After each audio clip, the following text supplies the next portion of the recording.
और अब एक ऐसी समस्या जो हर तीसरे चौथे व्यक्ति में होती है, मोटापे की समस्या। अगर आपको अपने मोटापे का ऑपरेशन कराना है तो आप क्या देखेंगे? ये इस विचार विमर्श की बड़ी बात है, क्योंकि मोटापा कम कराने के चक्कर में अगर आप एक रेपुटेड हॉस्पिटल में पहुंचते हैं, प्रतिष्ठित हॉस्पिटल में पहुंचते हैं और प्रतिष्ठित हॉस्पिटल के प्रतिष्ठित डॉक्टर के जाल में फंस जाते हैं, फिर क्या कहेंगे? उस परिवार की पीड़ा को कैसे कम करेंगे जिसने मोटापा कम कराने के लिए अस्पताल में दाखिला लिया और उसके बाद उसकी बॉडी ही बाहर आई? मात्र कितने दिनों में? 11 जुलाई, 12 जुलाई, 13 जुलाई और 14 जुलाई, मात्र 4 दिन के अंतर्गत एक परिवार ने अपना सदस्य खो दिया। महिलाएं घर की धुरी मानी जाती हैं, घर का केंद्र माना जाता है महिलाओं को। और ऐसे में जब कोई परिवार अपने घर की प्रमुख महिला सदस्य को खो देता है तो आप उसकी पीड़ा समझ सकते हैं। और उस पीड़ा के साथ साथ आपके सामने एक बड़ी तस्वीर आती है डॉक्टर्स की लापरवाही। तो क्या फिर हम चर्चा ना करें? क्यों चर्चा नहीं करें? यह बड़ा सवाल है। आजकल सोशल मीडिया पर होर्डिंग्स के जरिए मोटापा कम करने वाले डॉक्टर्स की भरमार है। ऐसे में आप एक रेपुटेटेड, अच्छा, प्रतिष्ठित अस्पताल ढूंढेंगे, वहां पर अच्छे डॉक्टर्स की टीम देखेंगे, लेकिन अच्छे डॉक्टर्स की टीम में सिर्फ 2 डॉक्टर हो तो फिर क्या कहेंगे? जी हाँ, यह हादसा एक नामी गिरामी परिवार के साथ गुजरा है। इस हादसे के दोषी एक नामी ग्रामी अस्पताल के नामी ग्रामी डॉक्टर्स बताए जा रहे हैं। मोटापा कम करवाने के लिए जब इस नामी ग्रामी अस्पताल से इस परिवार ने बात की तो इस तरीके से मार्केटिंग की गई, इस तरीके से लच्छेदार बातों का जाल बनाया गया कि माँ करवाने गई थी अपना ऑपरेशन, बेटी भी तैयार हो गई कि दोनों ही मोटापा कम करवाने के लिए ऑपरेशन कराते हैं। 11 जुलाई को आपका ऑपरेशन होगा, 12 जुलाई को आपका ऑपरेशन होगा और 11 की शाम को आप घर चले जाएंगे, 12 की शाम को आप अपने घर चले जाएंगे। दोनों ही पेशेंट्स को एक कमरे में रखा गया। सबसे बड़ी बात, आप जानते हैं अगर ऑपरेशन होने के बाद इन्फेक्शन का कितना डर लगा रहता है? आप जानते हैं ना, इसलिए मैं चर्चा कर रहा हूँ। पहले 56 वर्षीय माँ का ऑपरेशन होता है, फिर बेटी का ऑपरेशन होना था, लेकिन पहले ही ऑपरेशन के ठीक बाद जब दर्द होना शुरू हुआ माँ को तो बेटी सहम गई। डॉक्टर ने इस दर्द को बहुत हल्के में लिया, बहुत हल्के में लिया। ये हम नहीं कह रहे, हमारे पास बाइट है जो अभी आप देखेंगे। तो बेटी ठिठक गई, सहम गई, उसने ऑपरेशन टाल दिया और उसकी जान बच गई। नहीं तो एक ही घर में 2 हादसे हो सकते थे। 11 जुलाई को ऑपरेशन करवाने वाली महिला 14 जुलाई को इस दुनिया से अलविदा कह जाती है और अपने परिवार को, अपने बच्चों को, अपने बेटे को, अपने पति को, अपने भाइयों को, पूरे परिवार को रोता बिलखता छोड़ जाती है। ऐसे में महिला के भाई सामने आते हैं और पूरी स्थिति बताते हैं। रसूखदार हैं, राजनीतिक पार्टी से संबंध रखते हैं, बावजूद इसके उनकी पीड़ा यथा कथा छलक जाती है। और डॉक्टर अपने बचाव में कहते हैं कि पेशेंट को हार्ट की प्रॉब्लम थी, थायराइड की प्रॉब्लम थी। जी हाँ, बड़ा सवाल। परिवार के सदस्य नॉर्मल रिपोर्ट्स आपको दिखा रहे हैं जो आपकी टीवी स्क्रीन पर चल रहे हैं और सवाल पूछ रहे हैं कि जब कार्डियक और थायराइड की समस्या थी, प्रॉब्लम थी, तो वो टेस्ट में जो एक रेपुटेटेड फर्म के साथ टेस्ट कराया गया था उसमें क्यों नहीं दिखाई गई? एक बात, अब जब डॉक्टर्स ने दावा कर दिया है कार्डियक और थायराइड की प्रॉब्लम थी तो एक बात तो तय हो गई है कि डॉक्टर्स को मालूम था कार्डियक और थायराइड की प्रॉब्लम है, तो उन्होंने फिर ये ऑपरेशन क्यों किया? ये सवाल बनता है, पूछा जा रहा है।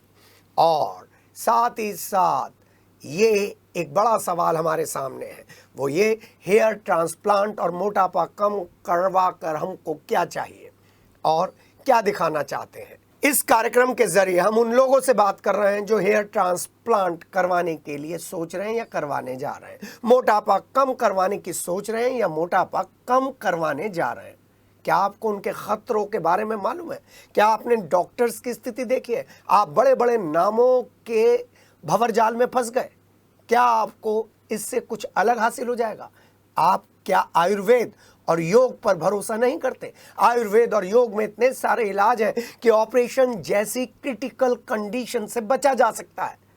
परिवार का एक सदस्य ये वर्जन हमको सुना रहा है जो आपको सुनना चाहिए। ये कार्यक्रम हम सिर्फ इसलिए दिखा रहे हैं जिससे अवेयरनेस आए और ऐसे डॉक्टर से बचा जाए जो डॉक्टर इलाज नहीं करते, पैकेज बेचते हैं। जी हाँ, पैकेज। देखिए, ये खबर आपको भी सावधानी बरतनी पड़ेगी अगर आप लाइफ स्टाइल को आर्टिफिशियल तरीके से चेंज कराने के लिए डॉक्टर्स के मकड़ जाल में फंसने जा रहे हैं। आज डॉक्टर्स पूरी सोर्स लगा रहे हैं। कुछ नामी गिरामी लोगों का इस अस्पताल में नाम है। जो हमें अभी पता चला है हमारे सूत्रों से, जो पोस्टमार्टम रिपोर्ट आई है वो अस्पष्ट है। डॉक्टर्स की जांच डॉक्टर्स कर रहे हैं। बड़ा सवाल। देखिए, पैकेज या जान। देखिए, आज का कार्यक्रम विशेष है। विशेष आपके लिए है, आपके लिए है और आपके लिए है। और यदि आप डॉक्टर्स पर भरोसा कर कर आप अपना मोटापा कम कराने जाते हैं, अपने हेयर ट्रांसप्लांट कराने चाहते हैं और अपने पैर में घुटने की कटोरी बदलवाना चाहते हैं, तो थोड़ा सा समझ जाएं। क्योंकि आपको सिर्फ एक काम करना है, एक काबिल डॉक्टर को ढूंढना है, उसके अनुभव को देखना है। आप कहेंगे कि आज मैं ये बात क्यों उठा रहा हूँ? मैं इसलिए बात उठा रहा हूँ क्योंकि मेरे सामने एक ऐसा केस आया है जिसमें डॉक्टर्स ने जिस तरीके से ट्रीटमेंट की व्यवस्था की है वो डॉक्टर्स की गरिमा के अनुरूप नहीं है। जितने फैक्ट्स, जितने डाटा हमारे सामने आए हैं, उनके बाद सिर्फ एक ही बात कही जा सकती है कि रजनी जी, जिनकी उम्र 55 साल थी, अभी जाने की उम्र नहीं थी। उनके सगे भाई अरविंद मारवाड़ी हमारे साथ हैं। आपको अवेयर करेंगे, आपको जागृत करेंगे और बताएंगे क्या प्रॉब्लम रजनी जी के साथ हुई थी और उनके परिवार पर कितना बड़ा दुख का पहाड़ टूट पड़ा है। अरविंद जी, बहुत बड़ा पहाड़ दुख का टूट पड़ा है और जो उम्र जाने की नहीं थी उसमें आपकी बहन चली गई। मामला क्या था? मेरी बहन रजनी गुप्ता डॉक्टर ऋषि सिंघल, जो कि न्यूटीमा में काम करते हैं, उनके मोटापा कम करने का जो छलावा था उसमें आ गई।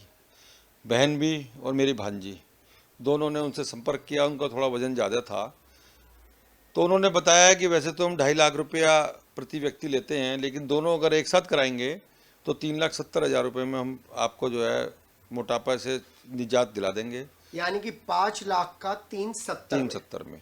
ये ऋषि सिंघल जी ने ऋषि सिंघल जी ने दोनों माँ बेटी घर के किसी बड़े को, किसी जेंट्स को बिना बताए डॉक्टर के छलावे में आकर पतला होने का सपना देखते हुए दोनों 11 जुलाई को न्यूटीमा हॉस्पिटल चले गए।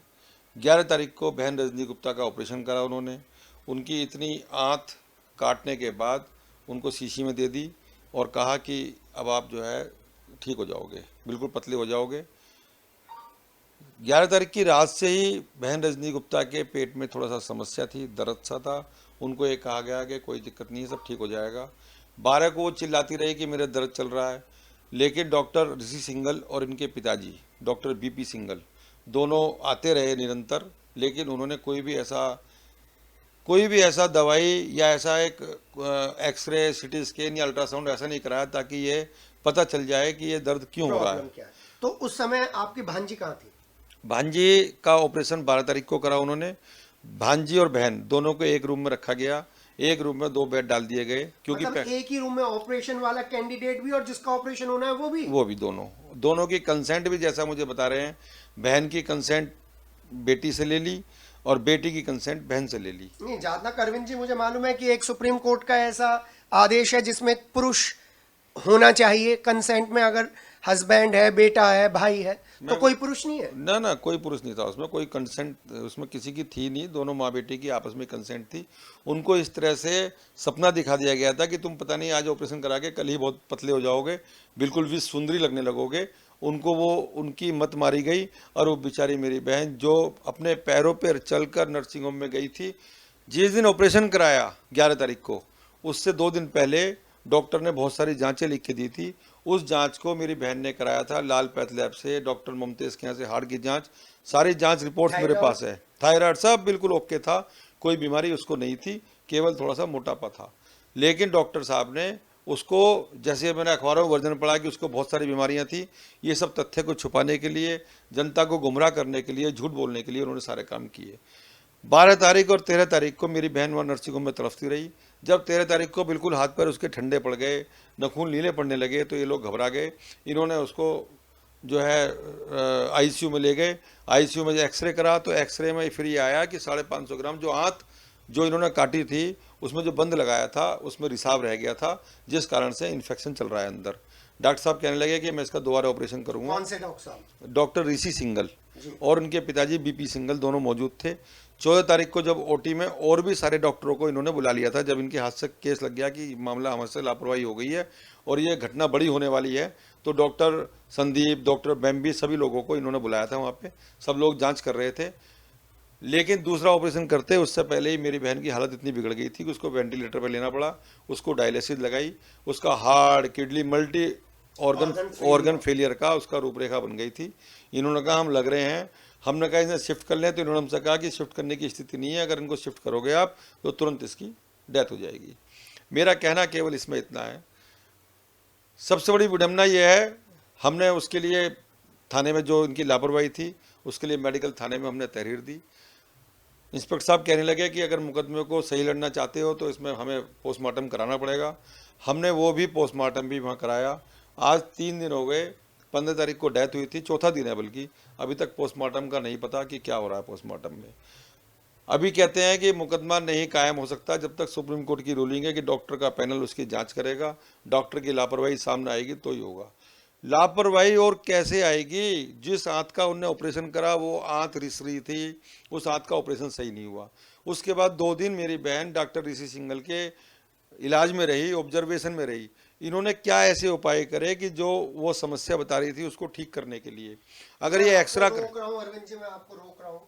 आप एक बात बताइए, डॉक्टर ऋषि सिंघल और उनके फादर कह रहे हैं कि उनको थायराइड और हार्ट की प्रॉब्लम है, तो क्या उन्होंने थायराइड और हार्ट की प्रॉब्लम वाले मशीन वाले कैंडिडेट का ऑपरेशन कर दिया? ये बड़ा सवाल है। चलिए उनकी बात मान लीजिए। हाँ, मैं यही बात तो कहना चाहता हूँ, अगर वास्तव में वो बीमार थी जैसे डॉक्टर साहब कह रहे हैं, तो क्या बीमार आदमी का कोई ऑपरेशन कर सकता है क्या? इन दोनों कंडीशन में हार्ट कितने % काम कर रहा है ये भी उनको रिपोर्ट देनी सब पड़ती है। कुछ फिट था, वो बिल्कुल ओके थी, सब चीज। हार्ट की रिपोर्ट देखेंगे, मैं देता हूँ आपको अभी, उसमें साफ लिखा नॉर्मल नॉर्मल नॉर्मल नॉर्मल। ऐसा भी तो हो सकता है अरविंद जी, इन लोगों ने पैसे बनाने के लिए सारी रिपोर्ट्स को मैनिपुलेट कर दिया। अब ऐसा तो भी तो हो अब सकता है। नहीं, वो रिपोर्ट हमारे पास है, हार्ड कॉपी हमारे पास है, एक कॉपी वहाँ पे भी थी। इन लोगों ने दी है? नहीं, जो हमने बाहर से कराई थी, अच्छा, जो हमने बाहर से जांच कराई थी, हमें लिख के दिया था कि ये जांच करा के लाओ जब ऑपरेशन करेंगे। वो जब जांच हम करा के लाए हैं तो उसके बाद ही ऑपरेशन कराया इन्होंने। वो ओके थी सारी जांच। और फिर डॉक्टर ममतेज की बात? डॉक्टर ममतेज का पूरा उसका वो उसमें सब जांचें नॉर्मल है। अरविंद जी, आप सामाजिक कार्यकर्ता भी हैं, बीजेपी से जुड़े हुए हैं, आप उन लोगों से क्या अपील करना चाहते हैं जो ऐसे डॉक्टर्स के झांसे में आ जाते हैं? सबसे बड़ी तो देखिए एक विडंबना यह है कि डॉक्टर के खिलाफ हम न्याय की लड़ाई लड़ रहे हैं। मेरी बहन गई है और मैं इस लड़ाई को लड़ूंगा, चाहे कुछ भी हो जाए, अंत तक इस लड़ाई को पहुंचाऊंगा मैं। केवल इसलिए नहीं कि मेरी बहन चली गई, मेरी बहन को तो चली गई, वो तो वापस नहीं आ सकती, लेकिन एक संदेश मेरी इस लड़ाई से, एक संदेश कम से कम समाज के उन लोगों को पहुंचेगा जो लोग मोटापे से परेशान होकर ऐसे डॉक्टरों के झांसे में आते हैं। अरे भाई, आप जिंदा रहेंगे तो ही तो मोटे या पतले रहेंगे, जैसे हैं उसी को अपने खान पान से अपने आप को ठीक करो। कुछ नहीं होता ऑपरेशन वगैरह से, इसके दूरगामी परिणाम, जिनके सही भी ऑपरेशन हो गए हैं, दूरगामी परिणाम बहुत दिक्कत के हैं और वो भविष्य में पता लगेगा। तो आप इस तरह की सर्जरी सरकार को बैन लगानी पड़ेगी। और एक सबसे बड़ी विडंबना यह है कि डॉक्टर के खिलाफ कार्रवाई हो रही है और डॉक्टर ही उसकी जांच कर रहे हैं। कैसे न्याय मिलेगा, मैं इस बात से खुद सोच के बहुत परेशान हूँ। मेरी बहन को न्याय चाहिए। मैं आपके माध्यम से चाहता हूँ कि सरकार कर रही है, सरकार हमारे साथ है, सरकार, लेकिन डॉक्टर, ये सब कानूनी प्रक्रियाएं हैं ना, इस प्रक्रियाओं इस प्रक्रिया से गुजरने के लिए हम कैसे करें, क्या करें। मेरा दिमाग इस समय इतना परेशान है कि मैं समझ नहीं पा रहा हूँ कि बहन को कैसे न्याय मिले। जी हाँ, पीड़ा अत्यंत, ये सुनने के बाद मेरे पास बोल नहीं है, लेकिन समझदार व्यक्ति वो है जो इस समय अरविंद जी की एडवाइस पर ध्यान दे। जिंदगी है तो मोटा और पतलापन चलता रहेगा, और ऐसे डॉक्टर्स के खिलाफ एक मुहिम चलनी चाहिए जो 2 मरीजों को एक ही कमरे में रख रहे हैं। एक का ऑपरेशन हो गया है और दूसरे का ऑपरेशन अगले दिन सुबह होना है। आपको मालूम नहीं कि कितना सेंसिटिव मुद्दा होता है ऑपरेशन के बाद, जब इन्फेक्शन के 100% चांसेस रहते हैं। मैं इसी वजह से इस इंफॉर्मेशन को आपके साथ शेयर कर रहा हूं। प्लीज अपने डॉक्टर से पूछिए कि आप ऐसा क्यों कर रहे हैं। 5 लाख का ऑपरेशन 370 में हो रहा है और उसके बाद 2 मरीज को एक रूम में रख रहे हैं और जो रिपोर्ट्स हैं वो नॉर्मल हो रहे हैं, और after the incident you are claiming that कि the candidate was suffering from thyroid and cardiac problems. जी हाँ, व्हाट इज दिस फन। अंग्रेजी में इसलिए बोल रहा हूं क्योंकि आपके दिमाग बहुत ऊंचे हैं। आप आम आदमी को आम आदमी नहीं मानते, लेकिन ये तो एक बीजेपी के परिवार का सदस्य था। आवाज उठा ली। उन लोगों की क्या आवाज उठाई जाएगी जिनके आगे कोई नहीं होता। अपना नाम नहीं लूंगा, कैमरामैन का नाम नहीं लूंगा, सिर्फ ये कहूंगा समझ जाइए, संभल जाइए, ऐसे डॉक्टर से बचिए।